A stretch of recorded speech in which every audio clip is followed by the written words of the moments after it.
덕분인 것도 있는데, 근데 저의 이제 숙제는 저희 바람은 앞으로도 계속 그 관객들이 제 음악을 좋아해 주셨으면 좋겠다는 그런 바람이 있는데, 물론 앞으로 몇 초 만에 매진되고 이게 평생 가진 않을 건 저도 잘 알기 때문에, 그래도 제가 연주 생활 오랫동안 할 거니까 그때까지는 많은 관객들이 와주셨으면 좋겠어요. 사실 제가 이제 외국에 살고 그 외국에서 연주하면서도 한국 분들이 많이 와주시긴 하지만, 그럼 인기 이런 거는 솔직히 잘 실감을 잘 못하고, 정말 진심인데 정말 유명한 것도 잘 모르겠어요. 제가 콩쿨 한 지가 벌써 1년 반이 조금 넘었는데.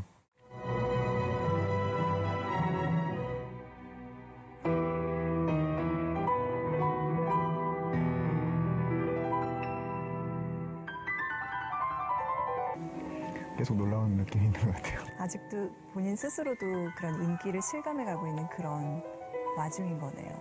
아니요, 모르겠어요. 쇼팽 콩쿨 얘기하지 않을 수가 없잖아요. 그때를 돌이켜보면 1년 반이라는 시간이 지났다고는 하지만 어때요? 쇼팽 콩쿨 그 기간을 기억을 하자면 좋은 기억은 아니고요. 왜냐면 너무 긴장을 했고, 감기도 걸렸었고, 날씨도 너무 추웠고, 그런 기억이 있지만, 제 인생에서 아주 중요한 이벤트였기 때문에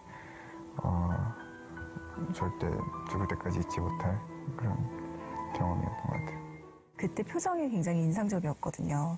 And the winner of the Chopin competition, first prize and gold medal goes to Sang-Jin Cho. 솔직히 그때 2, 3, 4, 5, 6등 한 친구들이 옆에 있었거든요. 그 친구들 옆에서 너무 좋아하기가 좀 마음이 좀 그래가지고, 물론 좋았지만 웃음이 잘 안 나왔던 것 같아요. 쇼팽 콩쿠르에서 1등을 할 거라고 예상을 했나요? 물론 쇼팽 콩쿠르에 모든 참가자가 우승을 하고 싶다는 마음은 다들 있을 거예요. 예상이라는 거는 참 하기 힘들었던 게, 제가 콩쿠르 당시에 누가 어떻게 연주했는지도 잘 몰랐고, 제 연주에만 집중했으니까 콩쿠르 수준을 잘 몰랐어요. 그래서 예상은 잘 못했던 것 같아요. 우선 연주 스타일은 아무래도 좀 더 자유로워진 것 같아요. 콩쿠르라는 게 오디션 약간 시험 같은 그런 느낌, 차갑고 경직되어 있는 분위기이기 때문에 더 자유롭게 연주를 못했던 경향이 있었던 것 같은데, 하지만 이제 제가 피아노 콩쿠르에 다시 나갈 일은 없을 것 같아요. 그래서 연주 스타일도 제가 원하는 음악, 제가 생각하는 음악을 더 자유롭게 무대에서 할 수 있게 된 것 같고, 제 자신은 글쎄요, 생각하는 거는 콩쿠르 전과 지금 비슷한 것 같아요. 물론 생활이 많이 바뀌긴 했어요. 비행기도 훨씬 많이 타고 연주도 많이 하고 그러기 때문에 생활이 많이 바뀌었지만 생각은 비슷한 것 같아요. 어렸을 때부터 레파토리 욕심이 좀 많았었던 것 같아요. 여러 작곡가를 많이 쳐보고 싶었고, 그리고 제가 제일 좋아하고 많이 쳤던 작곡가 중 하나는 쇼팽은 분명하고, 그렇다고 제가 쇼팽을 제일 잘 친다 이렇게 자신감 있게 말할 수는 없었던 것 같아요. 어렸을 때부터. 왜냐하면 굉장히 시간이 많이 필요한 작곡가이고, 해석의 다양성이 해석의 여지가 많은 작곡가라고 저는 생각을 해가지고 10년 후에는 또 다르게 칠 수도 있을 것 같고, 그래서 쇼팽은 앞으로도 계속 공부할 작곡가 중 한 명이고요. 어렸을 때부터 독일 작곡가를 좋아했던 것 같아요. 모차르트, 베토벤, 슈베르트, 슈만, 브람스 이런 작곡가를 좋아했었고, 물론 러시아 작곡가도 좋아했었고, 그래서 최대한 많은 곡을 익히고, 물론 너무 개수에만 연연하지 않고 한 곡을 하더라도 내 걸로 만들어서 연주하는 게 더 중요한 것 같아요. 쇼팽 다음으로 드뷔시를 하는 이유? 제가 이번 여름에 드뷔시 앨범도 녹음을 할 계획인데요. 제가 프랑스에서 공부하면서 느꼈던 것도 느끼고 배운 것을 잘 뭐라고 해 음악으로 담아낼 수도 있을 것 같고 해가지고 그리고 쇼팽을 되게 존경했었어요 드뷔시가. 그래서 쇼팽과도 잘 어울리는 것 같고 예를 들어 베토벤이라는 작곡가가 그 악보에 쓴 게 있잖아요. 그러면 템포 기호 예를 들어 안단테라는 기호가 있으면 안단테라는 의미는 원래 걷는 속도의 템포라는 말인데요. 걷는 속도가 빨리 걸을 수도 있고 천천히 걸을 수도 있고 이런 게 사람마다 다 기준이 다르고 그리고 소리도 중요하다고 생각을 하는데 어떤 곡이 있으면 컨셉을 어떻게 잡느냐에 따라 어떤 소리를 다르게 낼 수가 있거든요. 베토벤 예를 들어 베토벤 초기 소나타 같은 경우는 하이든이라는 작곡가에 많은 영향을 받아서 하이든의 소리 조금 베토벤보다는 경쾌한 가벼운 소리를 내야 된다고 생각하는 사람도 있고 아니다 이건 베토벤이니까 베토벤 조금 더 견고한 소리를 만들어야 된다 이런 개개인의 의견이 다 다른 것 같고 이거를 해석이라고 말할 수 있을 것 같아요. 연주하면서는 사실 많은 생각이 들진 않는 것 같아요. 거의 저는 연주 자체는 연주할 때는 거의 무의식 상태라고 생각을 하거든요.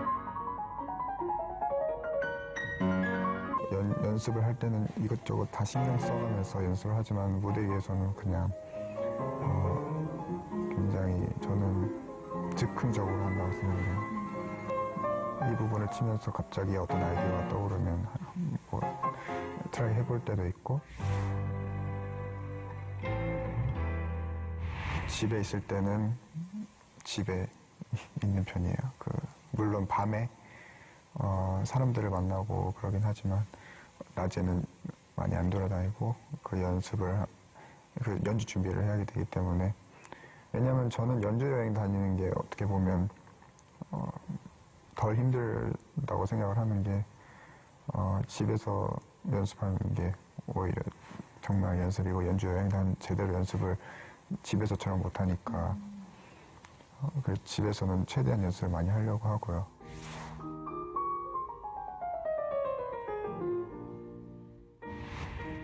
네, 물론 그러죠.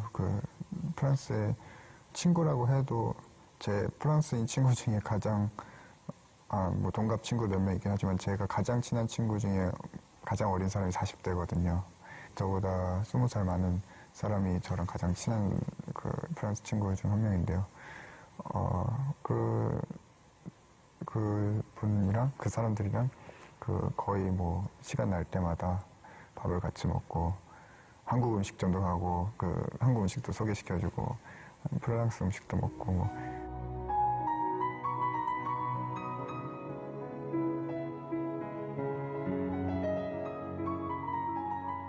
6살 때 피아노를 처음 시작을 했고 유치원 친구들이랑 같이 하는 6개월 코스 그때 피아노 학원에 가서 높은 음자리표가 어떻게 그리는 건지 도가 어느 음인지 이런 걸 배웠던 것 같아요.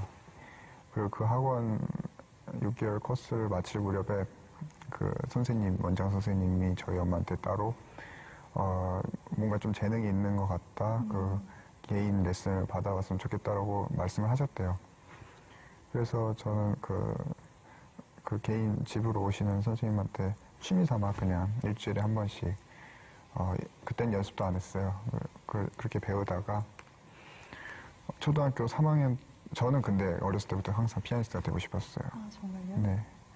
그래서 초등학교 3학년 때 이제 부모님도 제가 너무 좋아하는 걸 아시니까 어떻게 알아보셔서 예술의 전당 영지 아카데미라는 곳을 발견하게 돼서 거기 오디션을 봐서 합격을 해서 다니게 됐어요. 그래서 그때 처음으로 이제 교수님한테 레슨을 받기 시작했어요. 일주일에 한 번. 거기서도 이제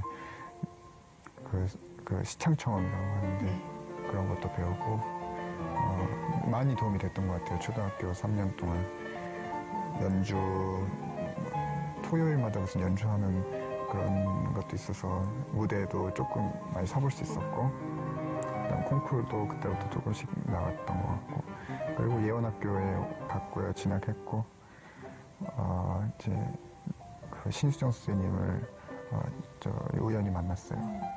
2007년 3월에 만났는데 그 선생님이 오셨어요. 제 연주는 아니고 저 10분 치는 여러 학생들이 하는 연주에 오셔가지고 저를 그때 처음 보시고, 그래서 어떻게 인연이 돼서 그 해부터 선생님한테 본격적으로 레슨을 받게 됐고요.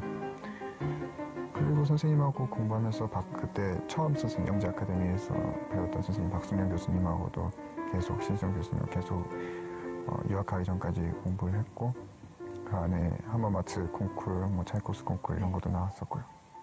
부모님은 어떤 방식으로 성진 씨를 교육하셨나요? 지극히 평범했던 것 같아요. 제가 피아니스트가 어렸을 때부터 되고 싶었지만 부모님은 그걸 아셨지만 제가 음악을 잘 모르시기 때문에 재능이 있는지 없는지 그거는 잘 모르셨던 것 같고, 그냥 제가 좋아한다고 하기 때문에 그냥 시켜주셨던 거 있었던 것 같아요. 저는 어렸을 때부터 푸시를 받거나 그랬던 거 없었던 것 같아요.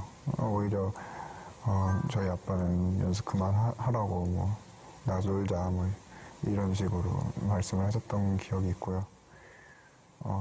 제가 외동아들이기 때문에 부모님이 제가 어렸을 때 외롭지 말라고 악기를 해보는 게 어떻겠냐고 시켜주셨던 게 처음이었고요. 그러다 저 여러 가지를 했었어요. 미술도 하고 운동도 해보고 그랬는데 음악만 좋았어요. 어렸을 때.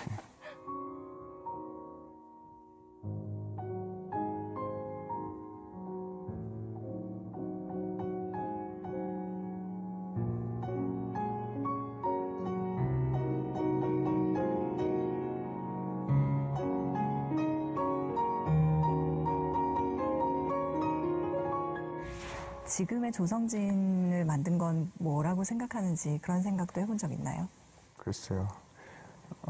어떻게 보면 제 커리어는 쇼팽 콩쿠르로 인해 조금 좋아졌다고 말할 수 있고요. 쇼팽 콩쿠르 나가기 전에 항상 선생님들, 음악 저희 멘토들이 공통적으로 해주셨던 말이 있는데요. 기다리라는 말이었어요. 너무 급하게 서두르지 말아라. 그런 말씀을 많이 해주셨는데, 그 말이 지금 돌이켜보니까 아무것도 안 하고 기다리라는 말이 아니고 항상 준비를 하고 준비된 사람한테 기회가 온다는 말이 맞는 말이라고 생각을 해요, 지금.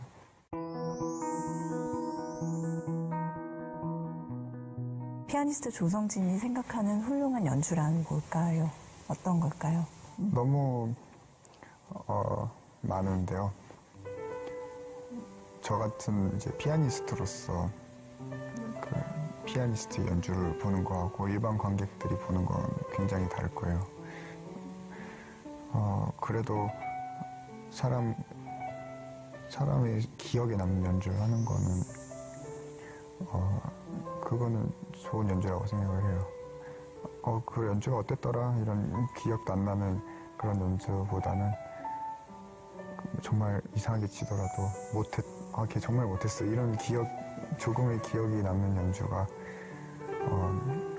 저는 그래도 의미 있는 연주라고 생각하고, 물론 못한 연주가 좋은 연주라는 말은 아니지만 기억에 남는 연주, 사람의 마음을 움직이는 연주 우선적으로는 제일 중요한 것 같아요.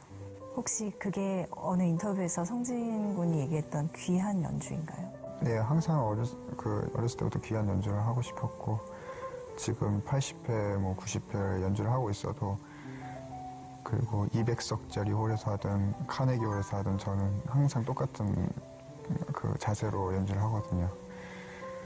그리고 여행으로 비행기 많이 타고 힘들어도 무대에 올라가면 저는 괜찮아지고 그런 편이기 때문에 항상 최선을 다하고 이 관객이 제 연주를 마지막으로 보게 되는 걸 수도 있는 사람도 있을 거고, 아니면 처음일 수도 있고, 엄청나게 다양한 사람들이 객석에 존재하기 때문에 저는 항상 최선을 다하려고 해요. 마음이 너무 예쁘네요. 진짜 마지막으로 그 공연을 보는 사람도 있을 거니까.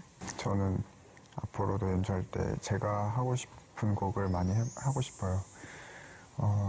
물론 대중적이지 않은 곡일 수도 있겠지만 저는 솔직히 클래식의 대중화는 조금 힘들 거라고 저는 생각을 해요. 좀 위험한 말일 수도 있겠지만 왜냐하면 그러면 클래식 음악의 본질을 잃어버릴 수도 그런 위험성이 있기 때문에 저는 많은 대중들이 클래식화가 됐으면 좋겠다 이런 바람이 있고요. 음악에서 가장 중요한 거는 즐긴다는 것 같은데요. 아무리 슬프고 어두운 음악을 연주해서 해도 사람들이 말하는 거는 굉장히 I enjoyed your concert 이러거든요. 즐겼다는 건데 좀 말이 이상하지만 아무리 슬픈 연주를 해도 즐길 수 있다 이런 태도가 저는 자세가 중요하다고 생각을 해요. 항상 응원해 주시고 관심 가져주시는 팬분들께 감사드리고 제가 음악으로 인사 다시 드리겠습니다.